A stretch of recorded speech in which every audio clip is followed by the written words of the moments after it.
ఇప్పుడు కాళేశ్వరంలో సిబిఐ విచారణ మీరు చేస్తారని చెప్పేసి బీజేపీ అంటుంది. నిజంగా బీజేపీ గానీ కాంగ్రెస్ గానీ కేసీఆర్ ను టచ్ చేసే దమ్ముందా మీకు? ఎందుకు కావాలండి? పవర్ ఉంటే కావాలి. కేసీఆర్ దగ్గర ఏమో మాయ ఉందా, మంత్రం ఉందా? కాంగ్రెస్ దగ్గర పవర్ ఉంది. ఆ! అవినీతి అనేది కళ్ళ ముందు కనపడుతుంది. అవినీతి చేసిన కళ్ళ ముందు కనపడుతున్నప్పుడు మనం దర్యాప్తు సంస్థలను కోరుతున్నాం, చేయండి అని. అరెస్ట్ చేసే అవకాశం ఉందా? బీజేపీ కూడా కాపాడుకోవచ్చు రేపు భవిష్యత్తులో. కాంగ్రెస్ పార్టీ ఫైట్ చేస్తుంది. కాంగ్రెస్ పార్టీ బాగా జాగ్రత్తగా కేసీఆర్ అవినీతి మీద, మేడిగడ్డ బ్యారేజ్ దేని మీద జరిగిన కుంగిన దాని మీద ఆల్రెడీ మంత్రులు వెళ్ళి శ్రీధర్ బాబు గారు, ఉత్తమ్ కుమార్ రెడ్డి గారు ఉన్నటువంటి అక్కడ ఉన్నటువంటి పొన్నం ప్రభాకర్ గారు, జిల్లా మంత్రులు అందరు వెళ్ళి, పొంగులేటి గారు వెళ్ళి మొత్తం బ్యారేజ్ని చూసి వాళ్ళు కూడా ఒక స్క్రీన్ ప్లే చేసి అక్కడ ఏం జరిగిందో కూడా ప్రజలకు చూపించారు. అక్కడ అధికారి కేసీఆర్ మనిషి అని చెప్తున్నారుగా, కేసీఆర్ మనిషినే కాంగ్రెస్ వాడుకుంటుందని చెప్తున్నారుగా. కొన్ని రోజులు జనరల్ గా నేను అనేది ఏంటంటే, సీనియారిటీ ఉన్నోడికి అన్ని తెలిసినోడికి అసలు ఏం జరుగుతుందో విషయం తెలుసుకునే దాకా కొన్ని రోజులు ఉంటాయి. తప్పు ఉప్పులు చేసిన వాళ్ళు ఎవరిని ఉపేక్షించదు. కేసీఆర్ చేసిన తప్పే కాంగ్రెస్ చేస్తుందని ఒక చర్చ నిజమే అంటారా? ప్రభుత్వం ఒక పారదర్శకంగా పోతుంది. కాంగ్రెస్ ప్రభుత్వం పారదర్శకంగా పోతుంది. ఇక్కడ ఒకరి నిర్ణయాలు ఉండవు, సమిష్టి నిర్ణయాలతో ముందుకెళ్తుంది. మీరు గుర్తుపెట్టుకోండి, తెలంగాణలో ఒక అద్భుతాలు జరగబోతాయి. 20 ఏళ్ళు కాంగ్రెస్ ప్రభుత్వం ఉండకపోతా ఉంది. మీరు చూడండి, ఇవాళ ఏదో ఒక కాంగ్రెస్ మార్పు కూడా ఉంటది కదా. నేను అనేది తుమ్మితో పడిపోయే ప్రభుత్వం అని చెప్తున్నారు బీజేపీ నాయకులు గానీ, టీఆర్ఎస్ నాయకులు గానీ. బీజేపీకి ఏముందండి? జనరల్ గా నేను అనేది 1.85% మాత్రమే అని చెప్తున్నారు. బీజేపీకి ఏముంది ఇక్కడ? తాడు లేని బొగరం లేని బీజేపీకి అరిస్తే ఏముంటది ఇక్కడ? అరిసి ఆ బీజేపీ, ఇప్పుడు బీజేపీ ఆలోచన ఏంది?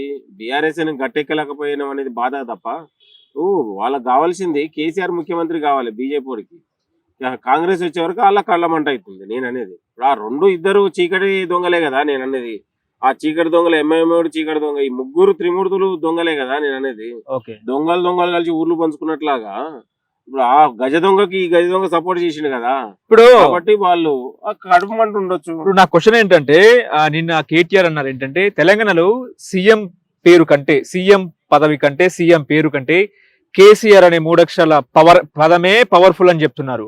మేం కనుక అధికారం కంటే ప్రతిపక్షంలో ఉండటమే డేంజరు. సీఎం ఇప్పుడు మాజీ సీఎం కేసీఆర్ అసెంబ్లీలో ఉండడం ఇంకా డేంజర్ అని చెప్తున్నారు. నేను అనేది కేసీఆర్ ఎక్కడ బ్రాండు? తాగడంలో ఒక బ్రాండు, దోచుకోవడంలో ఒక బ్రాండు, అబద్ధాలు ఆడడంలో బ్రాండు, ఒక ఫీడలిజం లో బ్రాండు. దేనికి బ్రాండు? ఆయన ఏమైనా దేశ స్వాతంత్రం కోసం పోరాడిండా? లేకపోతే నాకు అర్థం కాకూడదు, తెలంగాణ నేనేది ప్రజలు తీసుకొచ్చారు తెలంగాణని, నేను దేనికి బ్రాండ్ అండి? బ్రాండ్ దేనికి? త్యాగం చేయాలి. ఉన్న ఆస్తులు మొత్తం దారదత్తం చేయండి, తెలంగాణ ప్రజల కోసం రాసియమనండి. ఇలాంటి ఒక యూనివర్సిటీ కేసీఆర్ పేరు మీద కట్టిస్తే ఒక కేసీఆర్ బ్రాండ్ అవుతాడు. తెలంగాణ పేరు మీద 10 ఏళ్ళు నువ్వు పాలన అనుభవించి లక్షల కోట్ల రూపాయలు సంపాదించుకొని విలాసమైన భవనాలు, ఫామ్ హౌస్లు కట్టుకొని, కొడుకో ఫామ్ హౌస్, బిడ్డకో ఫామ్ హౌస్, అల్లుడికో ఫామ్ హౌస్, మొత్తం కుటుంబమే పాలించిన తర్వాత బ్రాండ్ దేనికి బ్రాండ్ అవుతుంది? నేను ఏమంటున్నా, ప్రజలకు నీ ఆస్తులు నీ మొత్తం కూడా త్యాగం చేసినప్పుడు కదా నువ్వు బ్రాండ్ అయ్యేది. నువ్వు బ్రాండ్ అధికారం పేరు మీద సంపాదించుకుంటే బ్రాండ్ ఎట్లయితావు? దొంగ అవుతావు. ఇప్పుడు ఈసారి కేసీఆర్ లోక్సభకు పోటీ చేస్తారనే వార్తలు వస్తున్నాయి. కాంగ్రెస్ ఎట్లా చూస్తుందండి? ఎందుకు ఆయన ఇలాంటి డెసిషన్ తీసుకున్నారంటే ఏం చెప్తారు? కేటీఆర్ అసెంబ్లీలో ముఖం లేదు. బీఆర్ఎస్ వైఫల్యాలను పదే వాళ్ళ కాంగ్రెస్ నాయకులు, ముఖ్యమంత్రి గారు, మంత్రులు ఎండగడతా ఉన్నారు. దాని మీద జవాబు లేకనే ముఖం చాటేసి ఇంకా మనం బతుకు బండారం అవుతుంది అనే ఉద్దేశంతోనే, ఈ అసెంబ్లీలో మనం నెగ్గలేము, ముఖం చాటలేము అనే ఉద్దేశంతోనే పార్లమెంట్ కన్నా పోతే అక్కడ హాయిగా ఉండొచ్చు, ఎవడు మందలిచ్చేటోడు ఉండడని అక్కడే పోతుండు.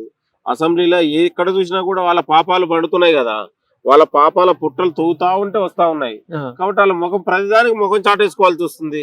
ముఖం లేకనే మళ్ళీ అటు పోదామని తాయ్య కొడుకులు ఇద్దరు పార్లమెంట్ పోదామని ఆలోచన చేస్తున్నారు. కాబట్టి ప్రజలకు తెలుసు కదా ఇవన్నీ. నేను అనేది దొంగలు వీళ్ళంతా తెలంగాణ పేరు మీద ఏదో చూసి అభూత కల్పనలు చేసి ఇవన్నీ అక్రమాలని అక్కడ ఇక్కడ అన్ని చేసి తెలంగాణ మొత్తం ఆర్థిక వ్యవస్థలో వీళ్ళు లక్షల కోట్ల రూపాయలు ఇచ్చేసారు. నేను ఏది పారదర్శకంగా చేశారు మీరు చెప్పండి? చేస్తే ఎందుకంతా ఇది రైతు బంధు ఇచ్చారంటున్నారు, అలాగే ధరణి అని చెప్తున్నారు, దళిత బంధు అని చెప్తున్నారు. మీరు గత ప్రభుత్వ పథకాలను ఎందుకు రద్దు చేస్తున్నారు? గృహలక్ష్మిని ఆల్రెడీ రద్దు చేసి జీవో కూడా పాస్ చేసేసారు కదా. మహాలక్ష్మి పెడుతున్నాం కదా. లక్ష్మి అనేది ఎప్పుడు ఉంటదండి మహిళలకు. నేను అనేది గృహలక్ష్మి అయితే మహాలక్ష్మి ఉంటది. నేను అనేది ఆయన పథకాలే కొనసాగించాలనేది. కేసీఆర్ కిట్ పై కేసీఆర్ బొమ్మ కూడా తీసేసారుగా. ఎందుకు తీసేయారండి? బరాబర్ తీసేస్తారు. ఎవరు? కేసీఆర్ పోయిన తర్వాత కూడా కేసీఆర్ బొమ్మ ఉండాలి. కేసీఆర్ మార్క్ అనేది తెలంగాణలో ఎక్కడ ఉండదండి, ఉండదు కూడా. వాళ్ళు గుండెల్లో ఉన్నారని చెప్తున్నారు అరే కదా. ఉంటే ఉంచుకోనియండి, మేము కాదు గుండెలో పోయి అయితే చూడలేం కదా నేను ఆయనకు ఎంత ప్రేమ ఉంది ఎంత గుండె ఉంది అనేది. ఆ, కేసీఆర్ ఒక గజ దొంగను పట్టుకొని తెలంగాణ నాకి వదిలిపెట్టి లక్షల కోట్లు దిగమింగినటువంటి దొంగల్ని ఎందుకు మేము ప్రచారం చేస్తాము?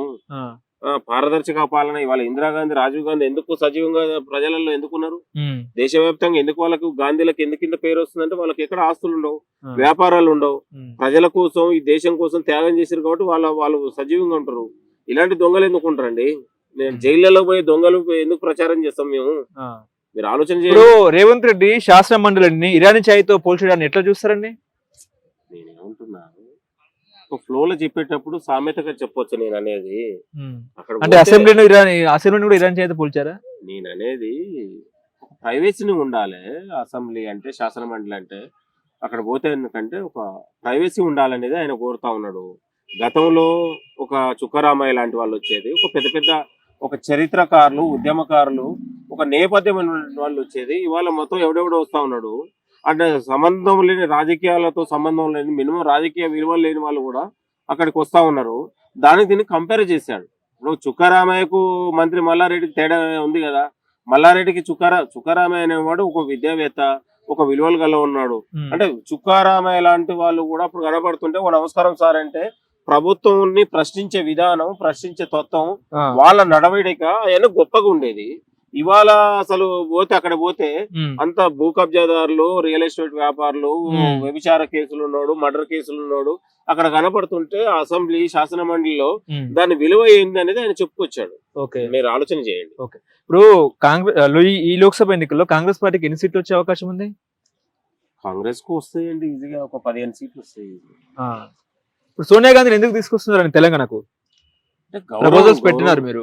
గౌరవం కోసం తెలంగాణ ఇచ్చిన ప్రదాత ఆ, మాట కోసం ఒక మాట అని ఆ, ఇక్కడ బిడ్డల త్యాగాలను చూసి ఆమె చలించిపోయి తెలంగాణ ఇచ్చింది. ఉమ్, తెలంగాణ ఇచ్చినందుకు ఆమె మొన్న 6 గ్యారెంటీల స్కీముల పథకాలని ఇక్కడ ప్రారంభం చేసింది, అనౌన్స్ చేసింది. అంటే ప్రజలకు ఒక మార్పు ఉండాలి. తెలంగాణనే ఆమెని కేవలం ఒక నాయకురాలా కాకుండా తెలంగాణ తల్లిగా చూస్తా ఉన్నాం. కాబట్టి ప్రజలు ఇక్కడ కోరుకొని ఆమెకి ఇక్కడి నుంచి ప్రాధాన్యత ఉంటే తెలంగాణ కూడా ఒక గౌరవప్రదంగా ఉంటది. తెలంగాణ గౌరవం మరింత పెరిగే ఆలోచన ఉంటది. ఆ, కాబట్టి ముఖ్యమంత్రి గారు, మంత్రులు, కాంగ్రెస్ పార్టీ ఇక్కడ ఆ, ఒక ఆలోచన చేసింది. ఆ, సోనియా గాంధీ లాంటి వాళ్ళు వస్తే మన గౌరవం ఇంకా పెరుగుతుంది అనేది. ఓకే. ఇప్పుడు తెలంగాణ సొమ్ము అలాగే రైతు బంధు ఒక రెవెన్యూ శాఖ మంత్రి రాఘవ కన్స్ట్రక్షన్ ఖాతాలో వెళ్ళిపోయిందని చెప్పేసి బీఆర్ఎస్ నాయకుల ఆరోపణ నిజమే అంటారా? అవన్నీ తప్పిదాలు. రాఘవ కన్స్ట్రక్షన్ అనేది కూడా ఇక్కడ తెలంగాణలో ఒక ఇరిగేషన్ లో ప్రముఖమైన సంస్థ. ఆ సంస్థకు మొత్తం ఖాతాలో ఎందుకు పోతుంది? ఉమ్, వాళ్ళు చేసిన పనులకు ఏదైతే చట్టబద్ధంగా, న్యాయబద్ధంగా వాళ్ళు వచ్చే డబ్బులు వాళ్ళకు తీసుకుంటారు తప్ప కానీ ప్రభుత్వం చేసింది టెండర్ ద్వారా, ప్రభుత్వ టెండర్ లో పాల్గొని ఉమ్, ఒక ఏంది ఇంటర్నేషనల్ సర్టిఫికెట్ ఉన్నటువంటి సంస్థ అది. ఉమ్, దానికి వచ్చినాయి తప్ప దాన్ని ఏదో మనం వేరే కోణంలో ఎందుకు ఆలోచిస్తా ఉన్నాను నేను. ఓకే.